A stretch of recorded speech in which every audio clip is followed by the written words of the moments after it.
what worked for you tonight?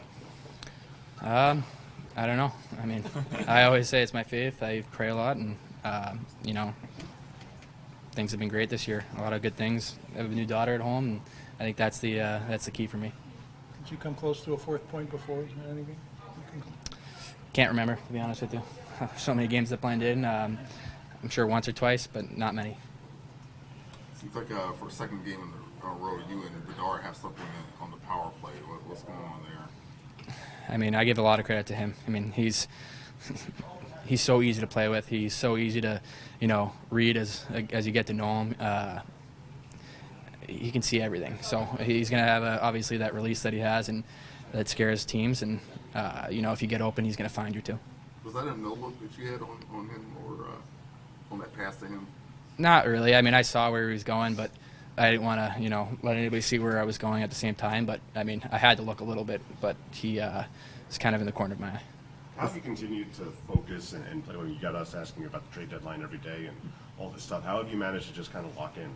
I mean, I just try not to read into it, right? I always say, we have the best jobs in the world, right? We're NHL hockey players, and, it's nice to get the win and all that, but it's hard, obviously, not to focus on that sometimes. But, I just know God has a plan for me, and come to work every day and, give it my all. I know it's a business, but do you feel like you're a big part of building the culture here? I hope so. I mean, I want to do the right things, be a mentor for some of the younger guys, and I know how hard it is, especially when you're not winning every night, and it's tough. But I think at the same time, we have a lot of great leaders in this room, the guys that I look up to too, and there's definitely a good group of guys in here. Since you worked in your skating last summer, have you felt faster this year? That last goal seemed like maybe an example where you were able to create separation that maybe last year wouldn't have been doable for you.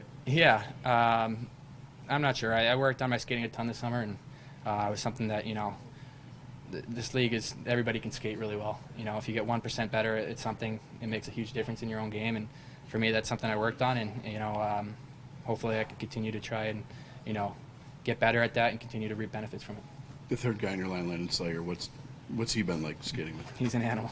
I mean, he's an awesome kid. Honestly, one of the nicest kids I've had the pleasure of meeting, especially as a guy that's, young, and he brings a fresh energy every day. He's happy. He's go-lucky. He's, I think I've heard people describe him as a dog on a bone, and that's true. I mean, he doesn't care. He's going to work as hard as he possibly can, and he wants to learn too, and those are the type of guys you want in your locker room. Maybe don't fight Luke Shen for your first one. Yeah, I don't think he had any idea what he was doing. I think he just, he got excited. When the adrenaline gets you, stuff happens. I think afterwards he was like, oh boy. But he did a great job holding his own, and, did a good job of protecting himself after, and, that definitely gave us a spark for the rest of the game.